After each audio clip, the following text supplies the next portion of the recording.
I think a candidate for Spider-Man is a guy that was referred to as Spider-Man by at least one broadcaster when he played at BYU basketball. That is the new assistant coach for the Cougars, Lee Cummard, in Studio B. Lee? Welcome back, man. Congratulations on the appointment to assistant coach.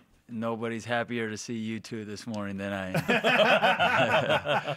What was your initial reaction to the news when you found out that the job was yours? I mean, thrilled, right? So the process is long, and I was on edge.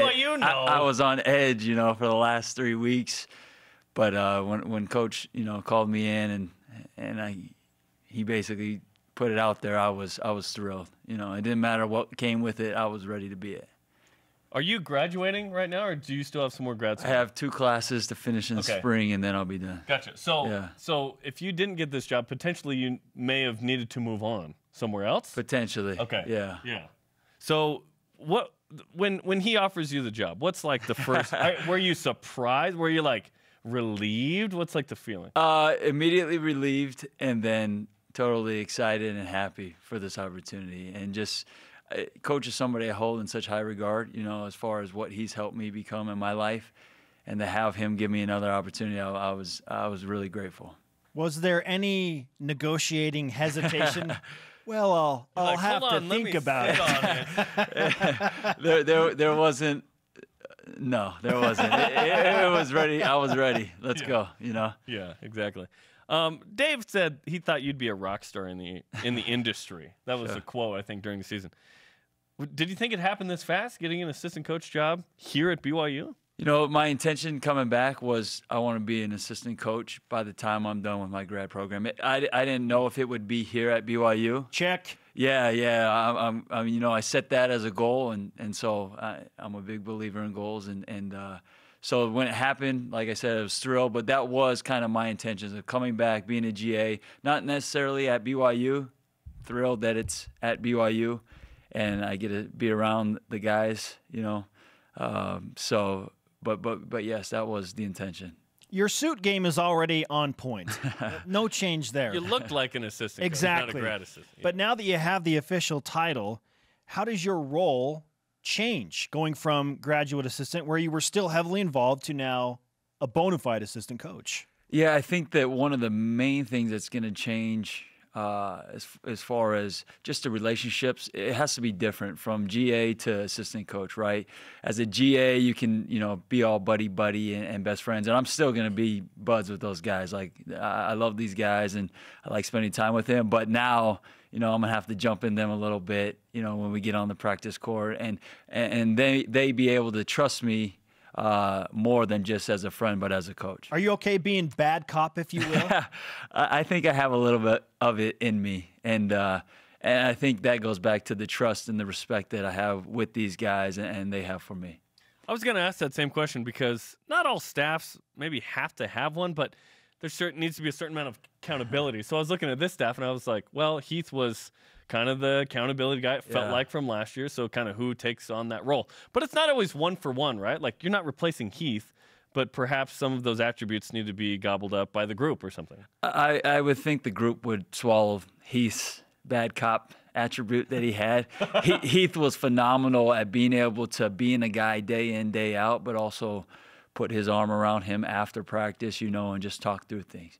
So I don't think I have the same intensity, or I have the same intensity. I just don't know if I have it all the time like Heath does. He's pent up, and that's just who he is. I do have it in me, and the guys will see some of that from me. But I think as a group, we'll kind of share that load. Give us an idea of what that's like, what it actually looks like, too. So you're in practice, and something's happening that you don't like.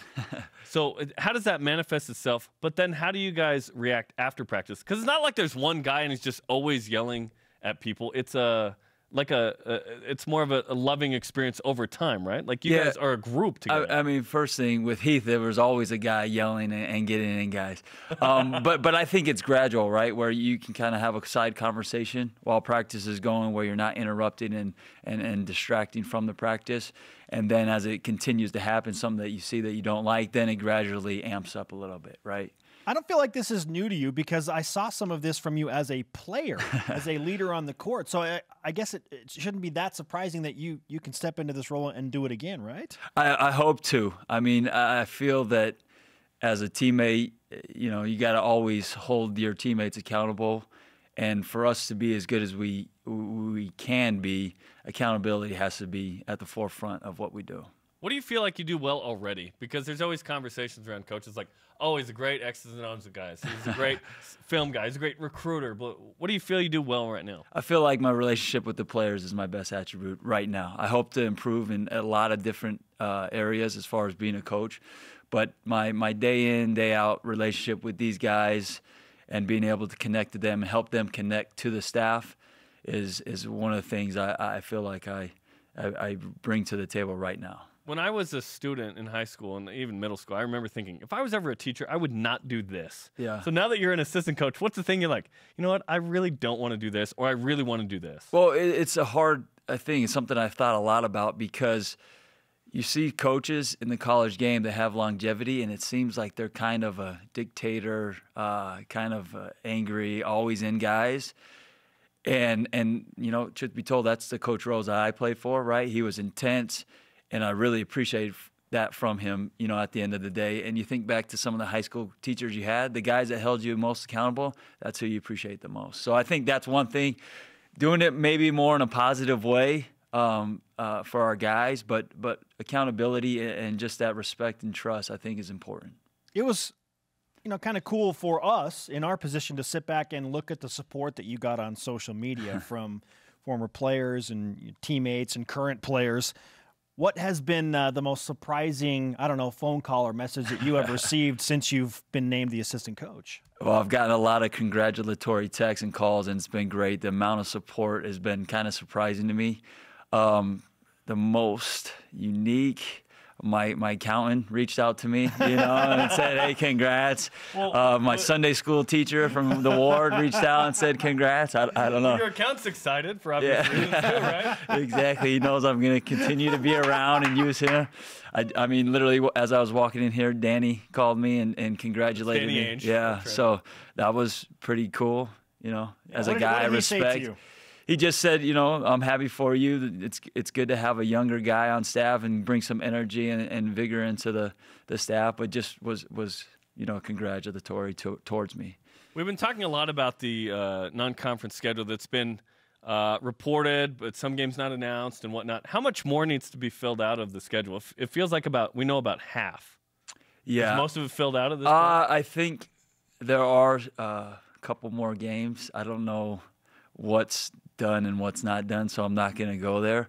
But there are a few slots left open, but most of it is, I think they're figuring out dates and getting contracts signed. And That'd be a good start to your coaching tenure. Yeah. I'm going to lay it all out. We're gonna play Duke at Duke on November 20th. Yeah. I'll leave that to the call. Right. Yeah, and that's a veteran move as a rookie assistant coach. Is there and BYU's playing? Is BYU playing in a tournament? November or December? I'm not sure. Working on it? I don't want to go there. Good answer, Lee. Listen, I'm challenging you. You've met the call here. Yes. What do you think about the difficulty of the non-conference schedule as we know it? Because there are reported games now at Mississippi State in late December and a home game with Houston. Couple that with a neutral game against Utah and Illinois State. It's pretty good. Yeah, you know, so we have 2 more non-conference games, right, with the new format, and coach's mindset's made up that he wants to play high RPI teams. Tournament quality teams. Yeah, either on the road or at a neutral site, and that's what you're going to get. All right, Lee. Okay. Excited for it. Congratulations, man. Thank you. Yeah, very cool. Yeah, very cool. It's awesome. We would love to give you some BYU Sports Nation karma as you begin your new adventure. Hopefully you get a better office, right? Well, you know, truth be told, he's over there right now cleaning up, so he's got to get that done. Hey, big man on campus. Let's go, man. Yeah, well, congratulations. Appreciate it. Thanks for having me, guys.